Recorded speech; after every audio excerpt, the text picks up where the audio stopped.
Go button. This is why I There we can't have go. nice things. There it is. You got too many buttons. I have too many buttons. Literally a plethora, like a palette of buttons. I have a platter of fucking buttons over here. Welcome back to the Talking Average Fitness Podcast, everybody.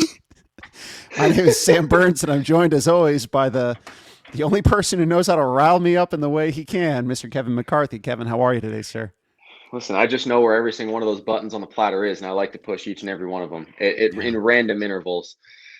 It's Well, fun. so it's funny that you say that because apparently it's hot take day. Yeah. So we were talking about things that piss us off, and Kevin said, "Good, hit the go button." Because Kevin's Hit the go initial button. idea, Let's just roll. well, because your Let's just initial do it. idea, of course, was hey, you're like, let's try to add value to people's day, and you're like, what about different ways that people can recover? Like maybe they need Yeah. like a cold plunge or Yeah. something.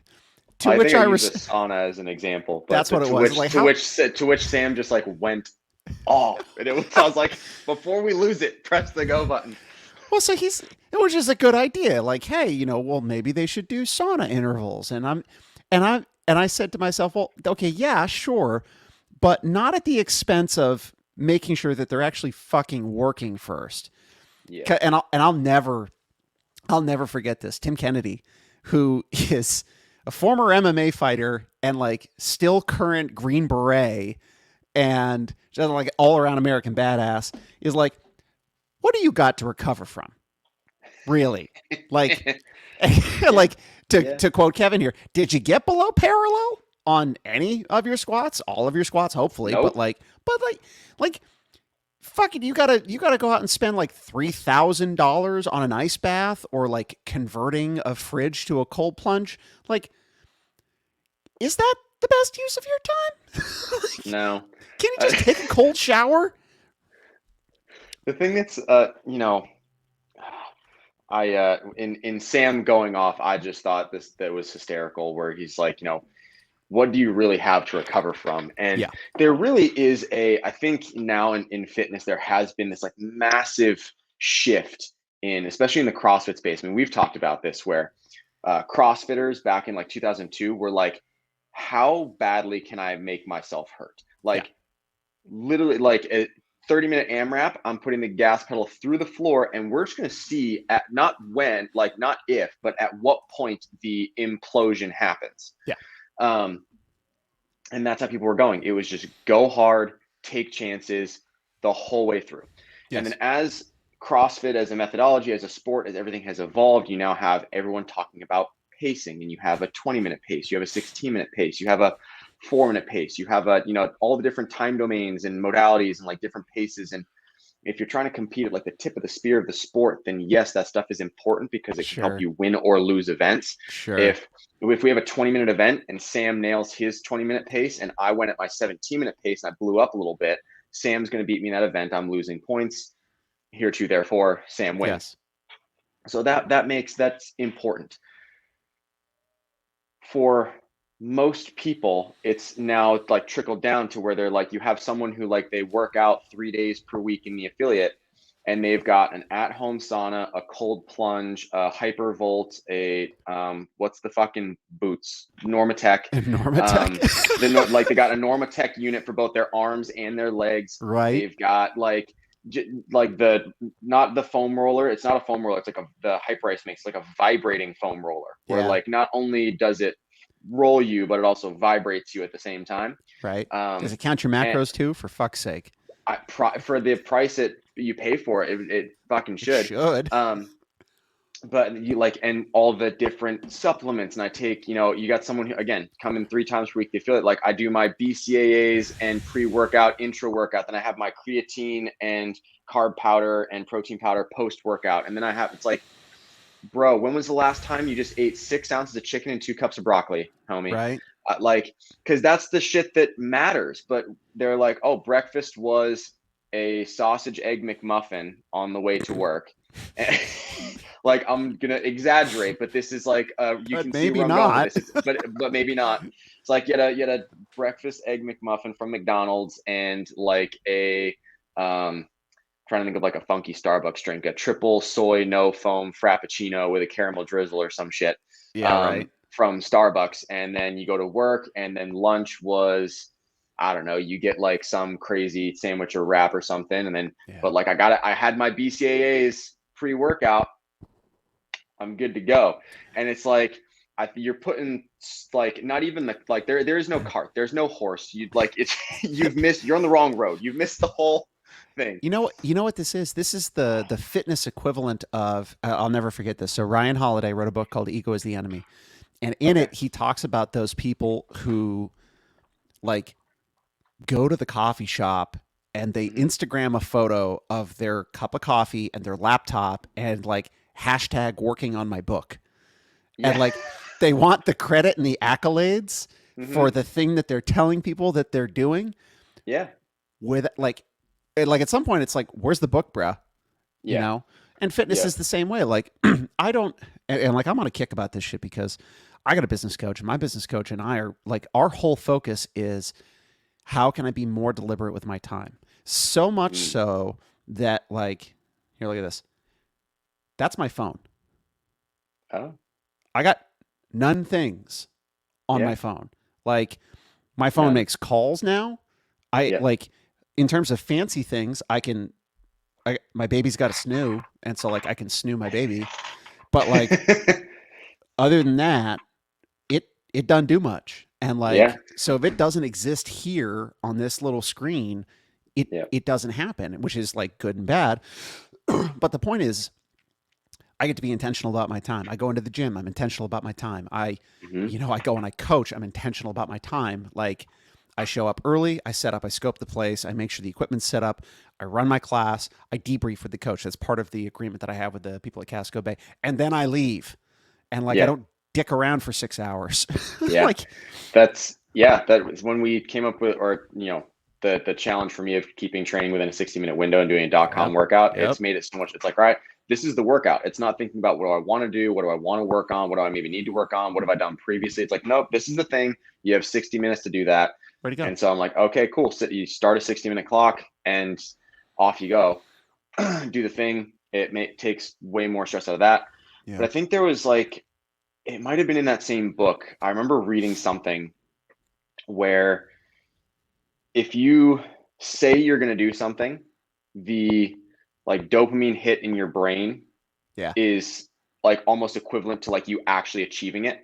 So I think the example that was used was like running a marathon, where like if I just tell people I'm going to run a marathon, but I haven't put like a date to it, I haven't like actually signed up a thing. I'm like, you know what? I'm going to train and run a marathon. I'm going to fucking do it. Me telling other people that makes me feel good. It like hits the same receptors in your brain as like actually going and achieving something. So every time you say you're going to do something or put that out there to some people, tell people about it, it makes you feel like you've accomplished something, even though you've done nothing. And I feel like that's in the similar vein, like kind of what that fitness thing is. Like you're telling people about all your supplements and the dip, like I got the new, like the 7mm Froning knee sleeves now, like at sick, dude, you still didn't get below parallel on your squat and your Fran is still 12 minutes because you didn't like scale the loading down. So good job for you and your knee sleeves. And I'm sure your BCAAs helped. But same idea. And it's not just that I'm going to tell people, it's that we respond. Like you tell me you're going to run a marathon, the fucking likes that you would get on social media from something like that are as if you ran a goddamn marathon. Yeah. Where it's like just thinking about doing a thing. We're like, good for you. You actually want to do something. Well, we should celebrate that. Go get some, man. Yeah, absolutely. And like, yes, make yourself a pizza. But then also go actually get some. Like, go actually do something. Well, it's people do things. People do things all the time. People do hard things all the time. But I feel like we distract ourselves endlessly, and CrossFitters especially, because there's a market to be made. There's a dollar to be made and a marketplace for distracting us.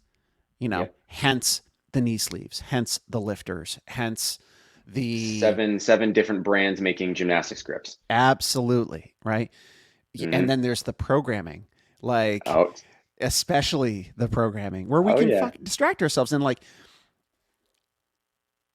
I got people who are worried about, I was having a discussion with someone, and this person was relating a story about Hmm. how they had, when they first started CrossFit, they had a window of time in which they did CrossFit. They went to X class because it worked for their schedule. Hmm. And then their schedule changed, and they they were like, "Oh, I get to go to this other class." And the way that that person's affiliate was set up, it's not a great culture, clearly, because someone came to that person and said, "You're not fit enough to work out at this time period." Oh, And so this oh, person has oh my spent the God. last decade Yeah. working themselves to the fucking bone Hmm. because someone said a mean thing to them 10 years ago. Yep. And to be clear, they're incredibly fit. Yeah. But the problem now is they're very worried about, like, okay, well, like I can't lose my gains, and Yeah. I gotta do this, and I gotta figure out how to solve this movement problem. When in reality, I just need you to go harder. Like, do Yeah. one workout, go harder. Yeah. And like, over programming is a distraction. Yep. Makes you feel like you're being productive. You're not Well, actually going very hard, but you're but like, I it's did 7 workouts today. but it's the same thing with recovery. Like, it's Well, a yeah. distraction. Did you eat well? Did you get 8 hours of sleep? If not, why the fuck are you buying a Normatec? Like, Yeah. I'd love to like It's wear a Normatec once. That'd probably be pretty cool. But like, damn, bro, like at some point you're going to spend yeah. more time trying to recover and thinking about recovering than actually recovering. Yeah. Like, if you like, you're probably going to stay up late wearing your Normatec instead of going to sleep when you should. Well, what was it? It's like, with the when ROMWAD first became a thing, which is now pliability. Yep. When ROMWAD first became a thing, and they had like their 30 to 40 minute stretching routines, and um, it's like for most people, if let's just say your average human being, take me for example, so it's like once I have a child, you have a human being that's got a full time job, you have a Yes. family, have other responsibilities. Yes. Your time to stretch is going to be like before bed, right? Roughly. So Sure. rather than taking that time, the 30 minutes to stretch before going to sleep, you would be better served going to sleep the half an hour earlier Yeah. and foregoing the stretching. Like there are more recovery benefits in half an hour of sleep than half an hour of stretching. Never Go mind ahead. the fact that your coach should have left 10 minutes at the end of the workout for you to fucking stretch. Well, that too.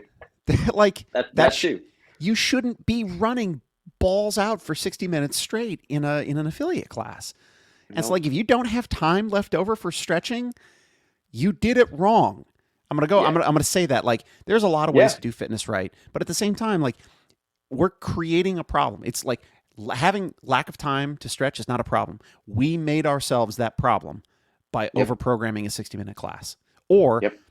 a coach can make it that problem by inefficiently running a 60-minute class and mismanaging time. Yep.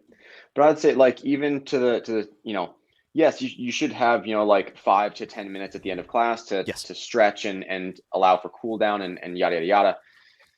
There are and again, take that with some nuance. There are some classes where it's like, hey, we have a 30-minute class, there's 6 different movement. You're coaching filthy 50s. It's But like, but bro, no, that's I like know. once a year. No, I know. That's my point. Is like it's very rare or should be very rarely that you Should don't be. have the time for any sort of cool down. Yes. Um, and but there's also something to, even if you're like, hey, rather than stretching for 10 minutes after class, if you're coaching well and getting your people into better positions and actually making them work Yep. on hitting better positions, their flexibility and mobility will improve. It's Yep. not as much that like stretching per se helps recovery. All stretching does, the only kind of thing that stretching to help recovery is that while you stretch, you're getting blood flow into the muscles that are being stretched.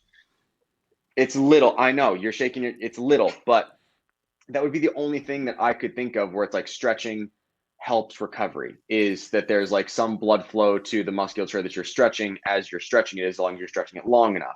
Well, so go ahead. So what the literature tells us is that stretching is useful.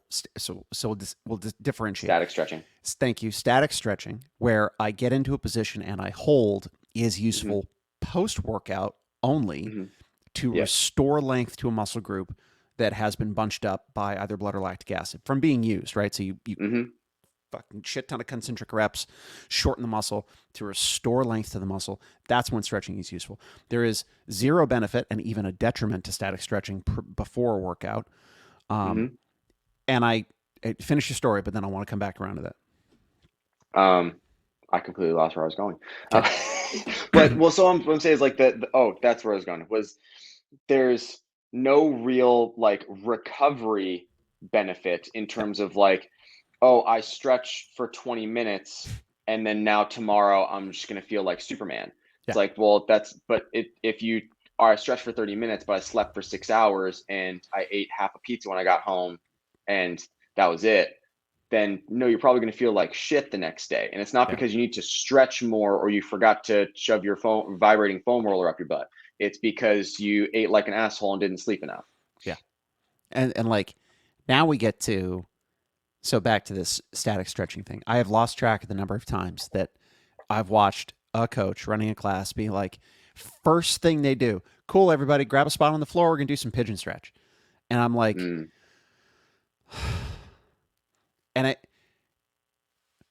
so here's another thing I can say. This is the hot takes episode. Let's go. This is the hot takes episode. Stop being a fucking amateur. Like, so I got an email from a person who was a member at an affiliate that I worked at, and they've since left that affiliate. They've moved to a different place, and this person sent me an email. Let me read the email. It's very short, so that works out well. Here. They said, why is an anatomy poster, posterior, anterior view of a human, not on full view at every CrossFit gym?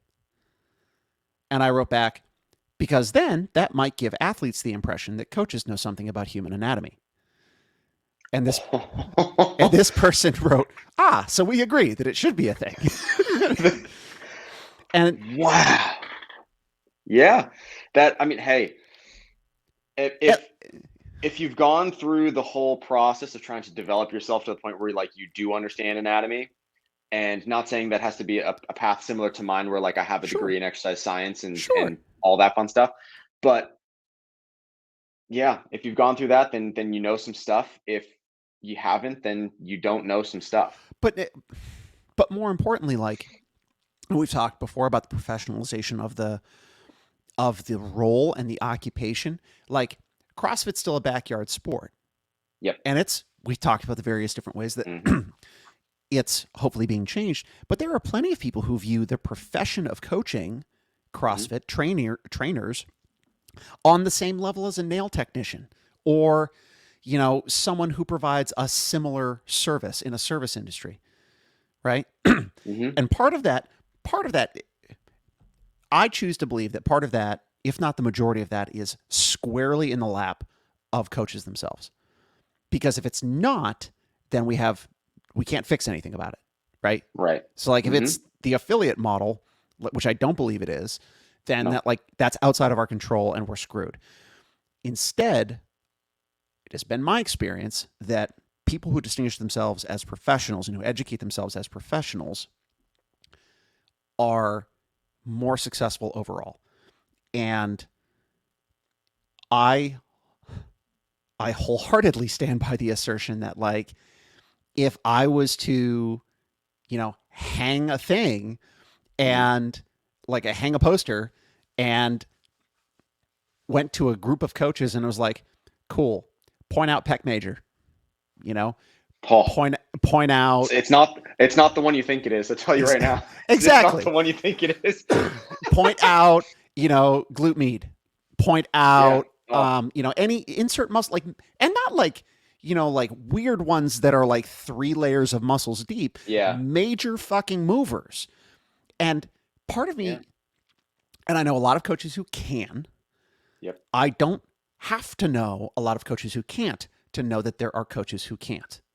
Yep. And to a certain extent, that's a problem because, and that's not a problem for CrossFit to solve. CrossFit has had an anatomy course for forever, and it's a relatively fucking thorough anatomy course. Yeah. You know, It was a good course. absolutely. Mm-hmm. And it's something that, you know, we should revisit on the regular to make sure that we've, you know, refreshed that information.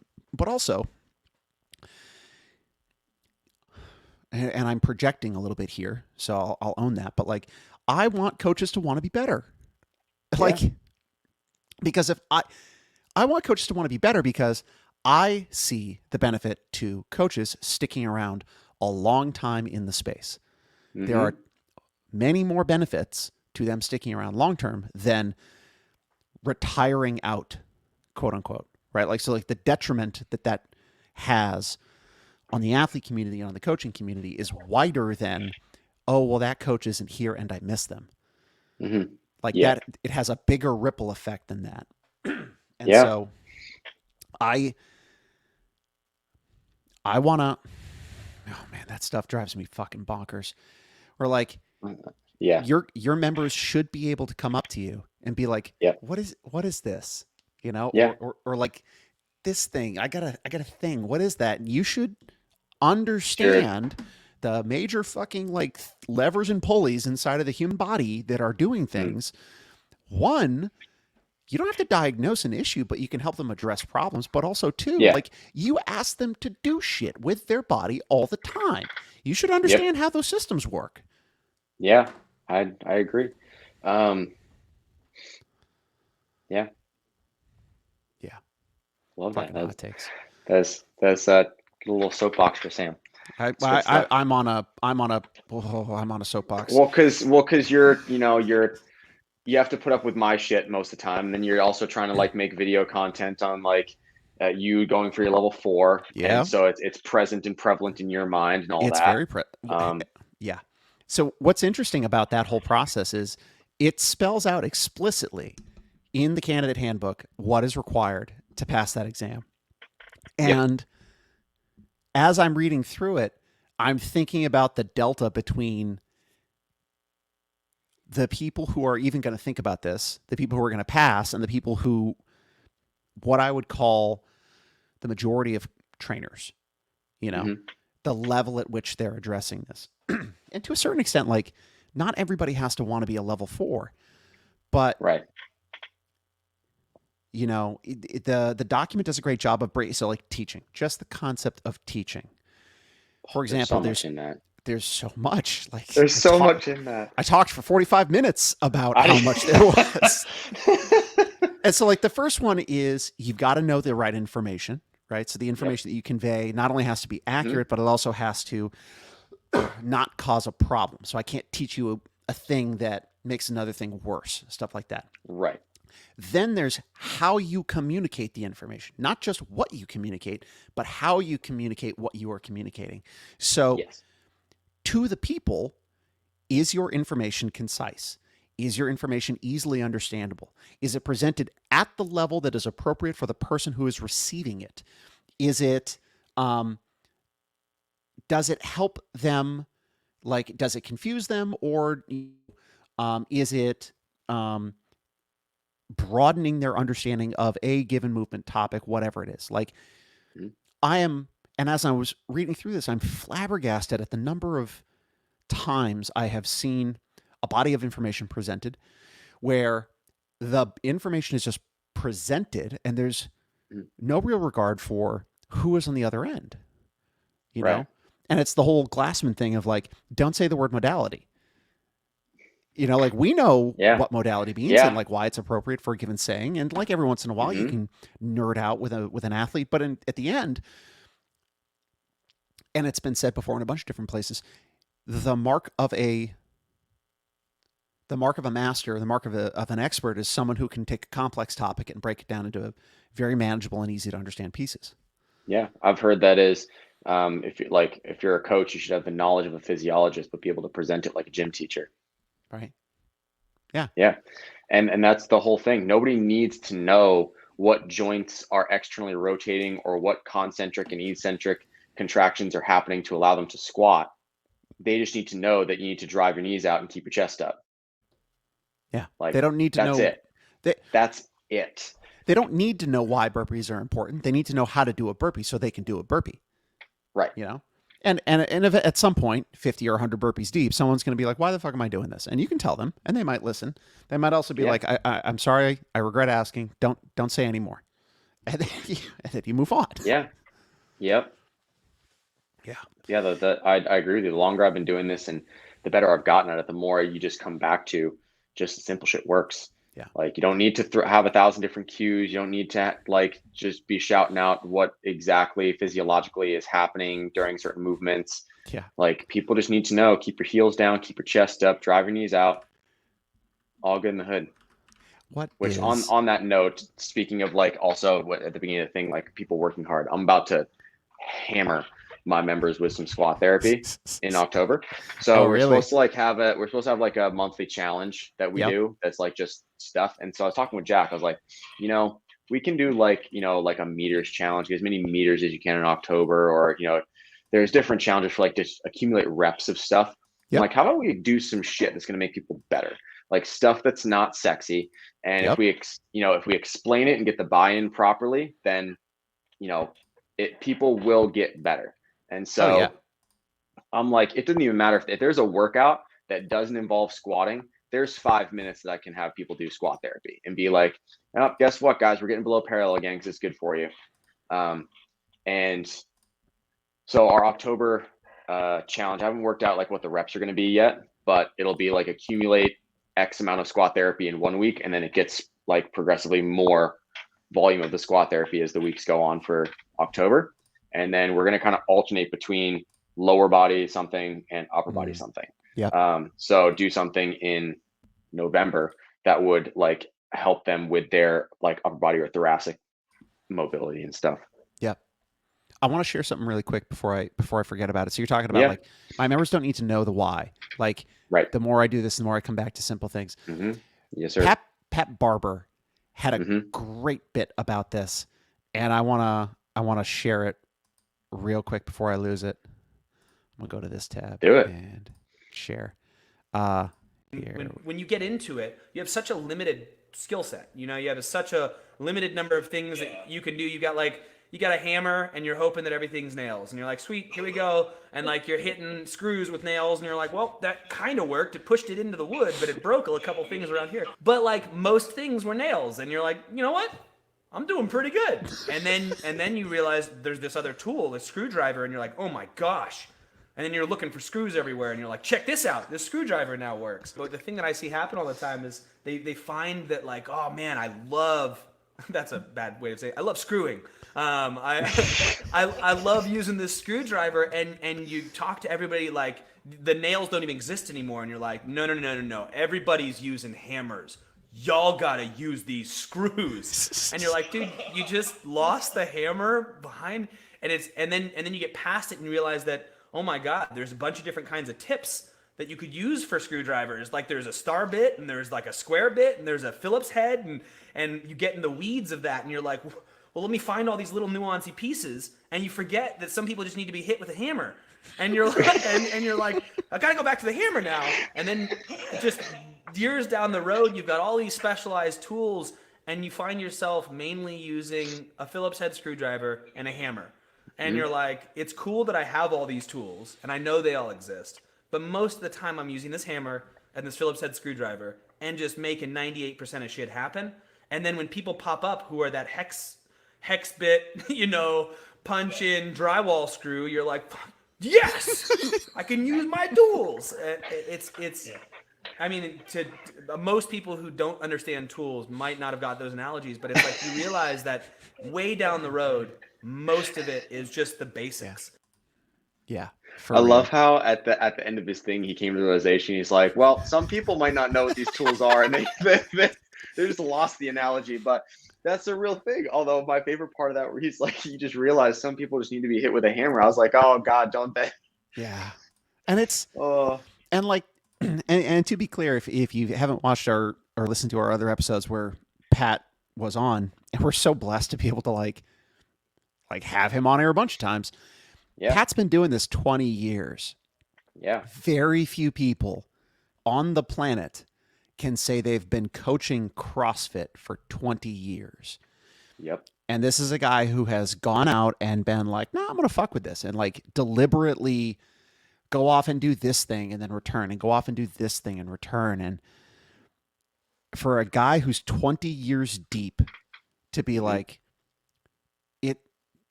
sure, you absolutely have your people who need your Normatex. You have your people who are the weird star bits, the square bits. Also, do you know what that square bit's called? Like it has a formal name. Did you know that? No, I did Robinson not know that. head. It's called a Robinson head. Okay. Yeah, which is Learn something new every day. If you haven't seen the movie, I think it's called Mitchell's versus the World or Mitchell's versus the Machines on Netflix. It is Have not. hilarious. Oh my God. It's so great. So, you have those people. That's not the majority of people. And the problem is that's a very unsexy thing to, one, try to sell to a class, and two, to be told as an athlete. Yep. Like, it's very unsexy and maybe even a little disconcerting to hear that I don't need to do something special. Nope. I need to work harder. Yeah, like I don't need to do more. I need to do less, but better. Yeah. That's one of my favorite t-shirts is the CrossFit Linchpin one that Pat Sherwood came out with. It says, nobody cares, train harder. Right. And like, obviously there's nuance to that, but like in the broad scope of things, nobody cares, train harder. Yeah. And like, I'm all about like, and part of the bonding process of CrossFitters is like, we love sharing war stories. We love talking about awful workouts. And sure, there's, but at some point, like I'm at a point now where I just don't give a shit. Like, you want to tell me a story about a workout that was real hard? I'm like, all right, like, sick. Was it hard because it was hard? Or was it hard because it wasn't, and you just chose to make the workout hard? Yeah. Was it hard because you finished Fran in 2 minutes, or was it hard because you did it at 135 in chest to bar? Because you did 135 in chest to bar just to flex on people, but it took you 14 minutes, and like you're like, the thrusters buried me. I was doing 3. Like, sure, that's hard. It's 2 very different hards. Yeah. And like whenever, so when people, this is a great example of that is you have a workout pop up in class on the whiteboard, and everyone thinks it looks too easy or too simple. Or after class, they're like, wow, that was way harder than it looked. I'm like, anytime I see a simple workout, like anything 21, 15, and 9, I've thrown up before we've even started the workout. Like, I'm game over. But you see something simple on the whiteboard. I wrote a workout once we did it here at Tilt. It was 3 rounds, 30 wall balls, 30 box jumps. Oh, get fucked. Like it was so, and people were like, oh, is that it? I was like, fuck you mean, is that Bro, it? It's like, you're about to get wrecked. And so, oh man, that was something. That's talking about getting on a soapbox and hot takes, like, I think more people should scale wall balls. Period. Full stop. Like, I lost track of the number of times where I saw an athlete pick a wall ball weight in class, do like 5 or 10 reps and drop. Like, drop the ball, step back, sit down on their haunches, and like. So with wall balls, hang on. People like to hide behind weight or loading. As a shield or guard against intensity. Yes. Guess what? Going heavier is fucking easier. Why? Because it allows you to slow down. No, it doesn't allow you. You use it as an excuse. Well, right. So that's what I mean by allow. Like, it's so, but so when you slow down, so if I'm using a barbell weight or a wall ball weight or something that's too heavy and I slow down, no one's really going to question it because look at how heavy Kevin's got on his bar. Or look It at how must be heavy so Sam's got. hard. It must be so hard. It's so heavy. And it's like, again, we come back to be impressed by intensity, not volume. But nothing pisses me off more than when like sets of 10 on the wall ball is the go-to. At one point, I ruined my members in this class. We had a workout. I forget what the other movement was. It was 54. It was 50, 40, 30, 20, 10 of wall balls and burpees. Disgusting. Yeah. Horrible workout. Here's how I made it worse. I'm like, you all are going to be soft as baby shit on your burpees. I know that. They're going to go slow as molasses. I'm going to like 10 minutes for your set of 50 because you're feeling sorry for yourself. Yeah. Cool. So because I know you're going to do that, Yeah. guess what? Every single one of you is grabbing an 8-pound wall ball. And if you put it down, I threatened my members with this. I was like, all right, we're going to rock and roll, guys. Does everyone have a wall ball? Like, going through practice rounds and everything to make sure we're good. Does everyone have a wall ball that you can get the set of 50 unbroken or die trying? Yeah. And everyone's like, yep. I was like, awesome. Like, if I know how long 50 wall balls takes time-wise. Yep. If any of you drop the wall ball prior to that amount of like, we're stopping the class and we're starting over. Yes. Like, I'm not messing around. We're like, I want you to build some capacity in your legs, do more than 10 fucking reps at a time, because it's not okay with me. Like, you're like, so every time we do wall balls, not that aggressive, you know, from since then, but that one day I was feeling some type of way. I was like, all right, listen, we're going to get some, you're going to hate it. I don't care. We're going to talk about this. Oh my gosh. And so since then, I'm like, no one's allowed to do less than 20 reps in my classes. Right. I'm like, you're picking I don't care what the workout is. Yeah. You're picking a wall ball weight that you can break off chunks. Like, at no point are you doing less than 20 unless there's less than, like, if you're doing a set of 50 and you do like 20, 20, it's like, wait, don't do 20 again, do 10. But like, the only way you're doing less than 20 is if there's less than 20 for you to do. Right. But you're not allowed to do less. That's the minimum, because like, we are going to get some. I will make you fitter if it kills me. If it kills you, I don't care. See, I think about, so like barbell workouts, variation, like barbell workout would be like Gwen. Oh, disgusting. Everybody loves Grace. Ain't nobody like Gwen. Because, and for those of you who don't know, Gwen is not for time. It is for load, 15, 12, and 9, unbroken clean and jerks. Yep. So you start your round of 15, the bar cannot do anything except touch and go. You can rest at the shoulder. You can rest in the overhead position. You can rest at the hang or like the high hang, whatever. Yeah. But if you miss it, you have to start it over again. Yeah. And you got to use the same, you got to use the same load for every set. Yeah. Gwen fucking destroys people. People who would do like one of the hardest workouts I've ever done. Oh, it's so bad. It was terrible. Oh my God. Because it's like, you have to, no excuse now. You pick that weight. But it's like every time, you see Grace come up, everyone's like, so can we do singles? And I'm like, no, fuck yourself. Right. Like, and so I'll literally be like, I want you, one of my favorite stories was we were at CrossFit Boston. And if you want to talk about trying to like get a stimulus and get something through to your people, at some points, if you actually want to like make some change happen in your athletes, you have to have disregard for their feelings. You're like, I don't care how you feel. How you feel is a lie. We're going to do this. You're not going to like it. I don't care.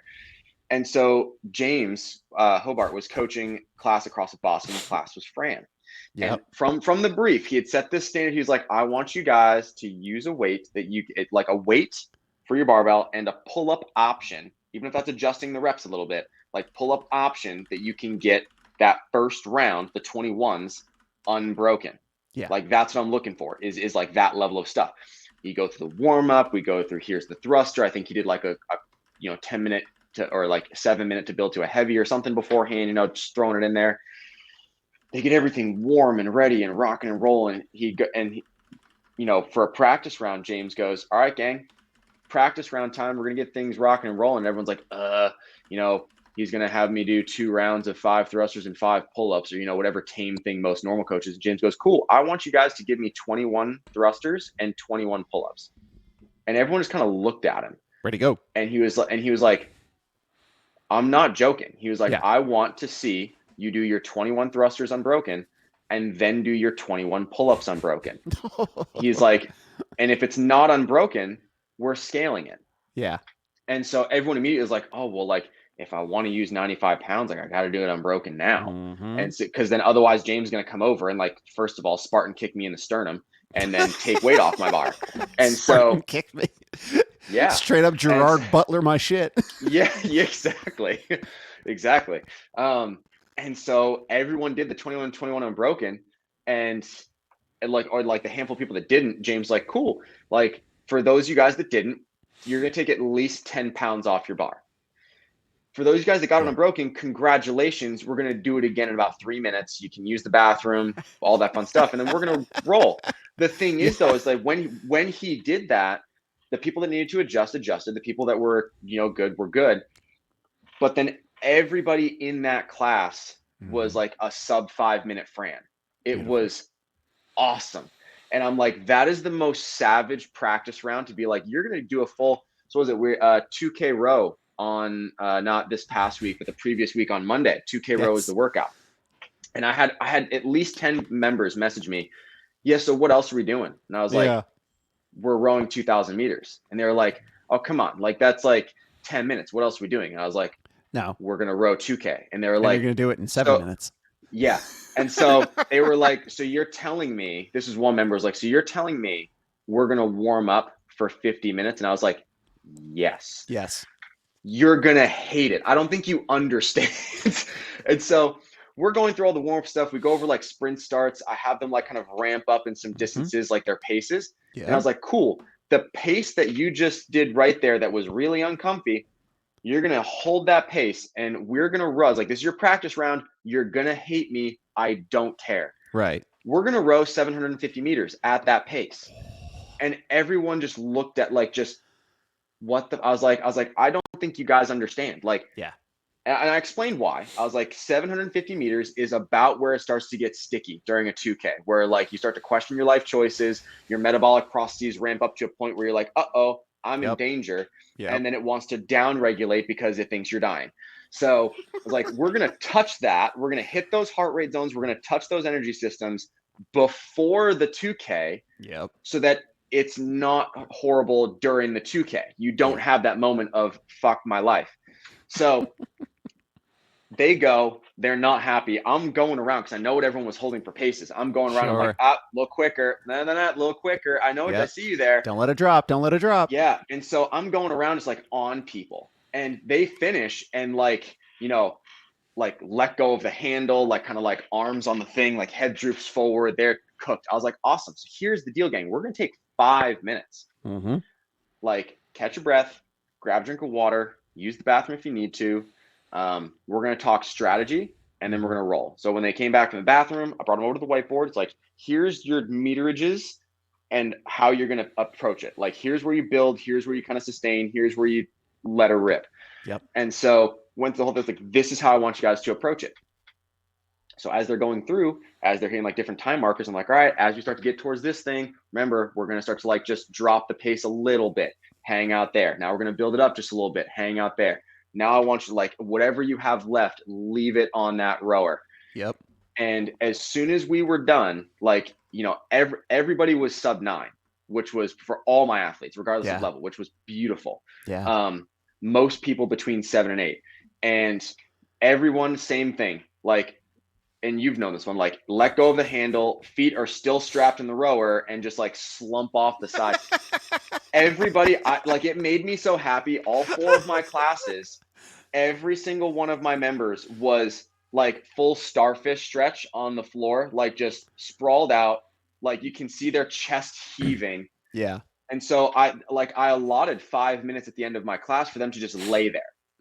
And so like they lay there, and like, again, 5 minutes rolls around, everyone starts peeling themselves off the floor. I was like, so that was 7 minutes of workout. Does anyone feel shortchanged on their fitness? And they're like, no. Like, they're on another planet, drooling. Like, I'm like, that's how we do. It was awesome. The last time I did a 2K, I'll never forget this. One of the last times I did a 2K, I was at Medfield, and so at the front of the whiteboard at Medfield, there's this one of those little IKEA bookshelves, the 2x2, so it was like yep, 4 yep. boxes. I was so fucked up that like the lights were too bright, and like I had to go from doing the workout into having like a coach's meeting or something like that. Oh, awesome. So I just laid on the ground and shimmied my way so that my head was inside of one of the shelves so it blocked the light. Block the light. And I had the whole meeting with my head stuck in a bookcase so that I didn't have to see the light, which was going to make me vomit. Man. Oh, That's God. awesome. I Man, intensity like that that's something. And I was talking with our other full-time coach, Jack, and he's a younger coach, and he's got all the thirst for knowledge. He's going through that like he's trying to build his toolbox, right? He's trying to garner every single bit tip that goes into a drill. He's trying to garner all that stuff. Yep. And so my biggest thing for him is like, we'll talk about these things. Here's why they're cool. Now let's come back to the simple thing. Yes. Yep. Talk about all these things. Here's why it works. Here's why it's cool. Come back to this simple thing. Yep. And we were talking about intensity stuff, and I was like, we talk about intensity in CrossFit, and intensity is what gets us the results. And I think a lot of people make the mistake of thinking that means maximal intensity, or I need to like fully ruin my day to make that happen.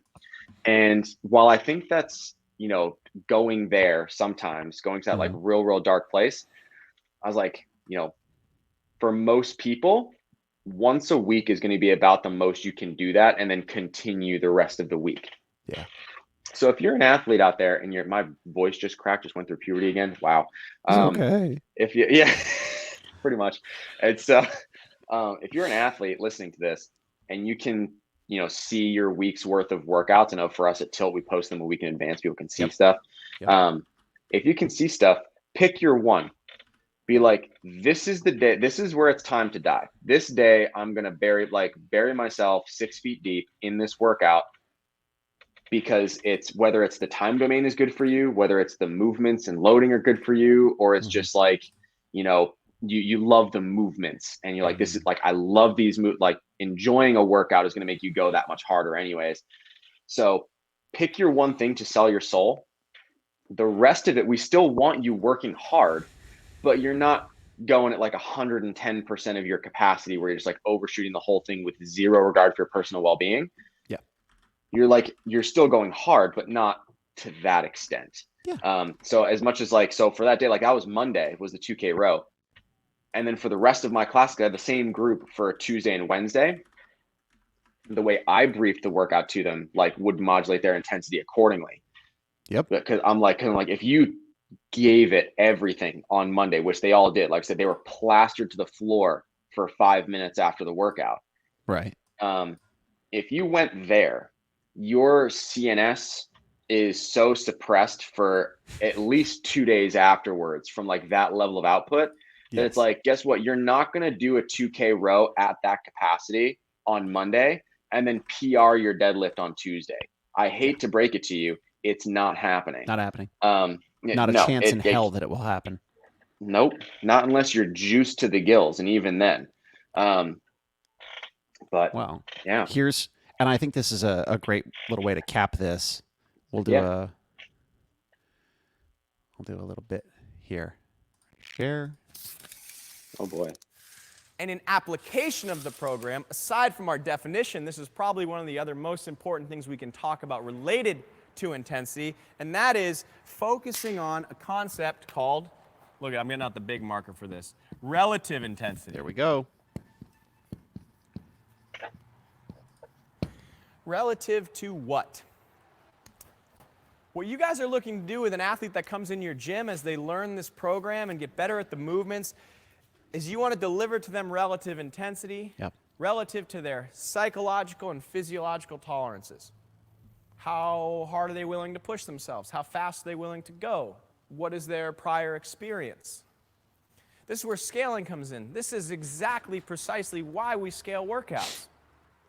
This is exactly precisely why our program differs by degree and not by kind. This is exactly why we can do CrossFit and get results from it, and you can watch CrossFit on ESPN and on Facebook and on YouTube and watch the world's fittest athletes do it and get results from it. Because while you look at some of our world's best athletes, the Matt Frasers of the world, the Tia Claire Toomey, the Katrin Davidsdaughters, the Rich Froning, so on and so forth, If they were to do a workout like Fran, we could bring him in the door and we could do 21, 15, 9 thrusters and pull-ups. And they're probably going to do it at 95 pounds for the gents, 65 pounds for the lady athletes, no doubt. They're going to finish it fast, probably under 3 minutes. And all of us could line up in the room with them. And my mom could come in and she could do it. And some of us might do this workout as 75-pound thrusters, and maybe we do jumping pull-ups. And maybe my mom does it and she does thrusters with a 15-pound barbell to a 20-inch box, and she does ring rows. But point being, as long as every single athlete in that room, from the fittest who chase physical dominance to the newest athletes who chase physical competence, as long as every single one of those athletes pushes themselves to the peak of their psychological and physiological tolerance, they'll reap the rewards and benefits that intensity can deliver. They don't necessarily have to be the athlete who gets the most power output in any given class. That's one of my favorite parts of the program. Look at Jimbo go. I know. Jimmy Oliphant. That's one of, yeah, that's one of my favorite videos from like a clip of a level 1 from him, because it's like it does a really good job of speaking through like what relative intensity is and why we scale to try and approach that. Yeah. So it's good stuff. Physiological and psychological tolerances. Scale. Go faster. Go faster. Be fitter. Yeah. Go faster. That's the whole thing. Go faster. Be fitter. Go to sleep earlier. Don't use a cold plunge. Fuck your Normatec. All right. Thank you, everybody, for listening to our Hot Takes episode. Kevin, have a great rest of your day. And everyone else, if you want to unsubscribe from us, I understand, but you're probably going to miss out on some fun things. Stay subscribed, because I'm sure we have more of these. I'm sure we have more hot takes. So we will, for sure. Yeah. Yeah. All right, everybody. We'll see you next week. Peace.